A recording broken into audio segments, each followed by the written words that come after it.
में हम जो कुछ भी कार्य करते हैं, हमारी श्रद्धा कैसी है इस पर निर्भर करता है। मूढ़ग्राहेण आत्मनो यत् पीड़या क्रियते तपः परस्योद साधनार्थम वात तामस मुदाहरतम। जब हम कोई भी प्रकार का कार्य करते हैं तो इस पर निर्भर करता है कि हमारी भावना कैसी है, हमारे कार्य करने की पद्धति कैसी है, हम किस ढंग से किस कार्य को कर रहे हैं। सत्कार मान पूजार्थम, यदि हम कुछ ऐसा कर्म कर रहे हैं जो कर्म केवल हमें सत्कार प्राप्त हो, मान प्राप्त हो, इस प्रकार से कर रहे हैं तो ये रजोगुणी कहलाता है। और जब व्यक्ति रजोगुण से भी नीचे हो जाता है तो मूढ़ग्राहेण आत्मनो यत् पीड़या क्रियते तपः, हमारे शरीर में कितनी सामर्थ्य है और नहीं है इसका ध्यान न रखते हुए हमें ऐसी बीमारी है कि जिसमें हम अगर शरीर को ज्यादा कष्ट होंगे तो और नुकसान होगा, इस बात को बिना सोचे हुए अगर हम कोई व्रत करते हैं या उपवास करते हैं उसको तमोगुणी कहते हैं और वो व्यक्ति को फायदा की जगह नुकसान करता है।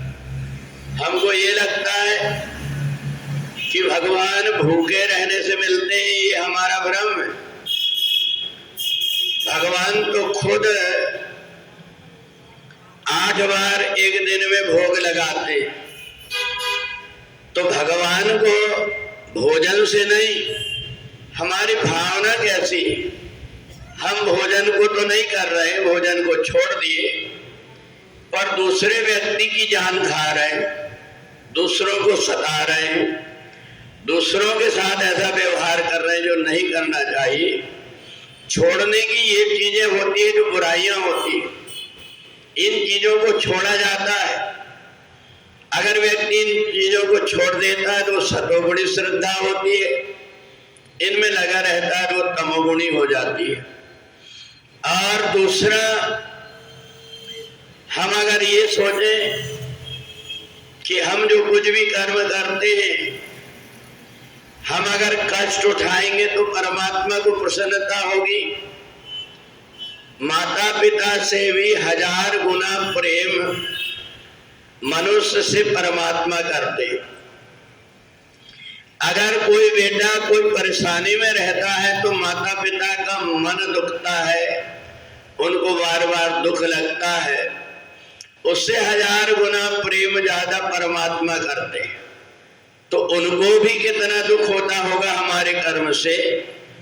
तो इसलिए हमें व्रत और उपवास क्या करना चाहिए उसकी विधि होती है। उस विधि में हम जब उस ढंग से करते, याद यामम गतरसम पूति पर्युषितम जयत, एक थाली में भोजन रख लिए और जैसे गिद्ध जैसे सब मिलकर के उसमें भोजन कर रहे हैं, एक दूसरे का जूठा उच्छिष्ट उठा करके खा रहे हैं, ये तमोगुणी है। याद यामम गतरसम पूति पर्युषितम जयत, जिस भोजन में दुर्गंध आने लगी है, जो खराब हो गया है, उसको खाएंगे तो हमारा मन तमोगुणी हो जाएगा। हमें इस बात का ध्यान रखना चाहिए कि ज्यादा तेज मिर्च वाला, ज्यादा तेज नमक वाला भोजन तमोगुणी होता है। जिस भोजन को करने से भी कष्ट होता है, मुंह जलता है, पेट में भी जलन पैदा करता है और पित्त भी भड़कता है, ये तमोगुणी कहलाता है।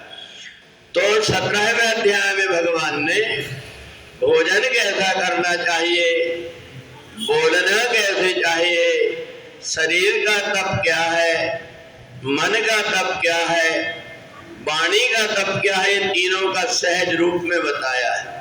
शरीर का तप है देव द्विज गुरु प्राज्ञ पूजनम शौच मार्जवम, शरीर को पवित्र रखो, अपने से बड़ों के आगे विनम्रता का व्यवहार करो, ये शरीर का तप है।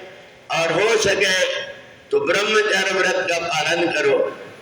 दूसरा है मना प्रसादा सौम्यत्वम, मन का तप क्या है, हमेशा प्रसन्न रहो, जो कुछ भी हो रहा है, जो कुछ भी होने वाला है, वो परमात्मा के ऊपर सौंप दो, ये मना प्रसादा सौम्यत्वम।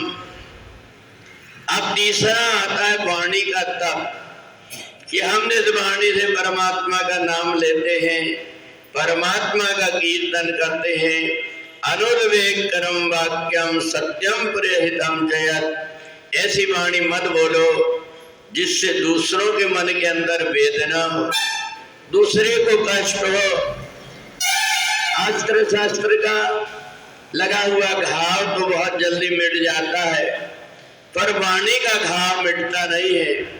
तो इसलिए ऐसे शब्द को मत बोलिए जिससे दूसरों को कष्ट होता हो।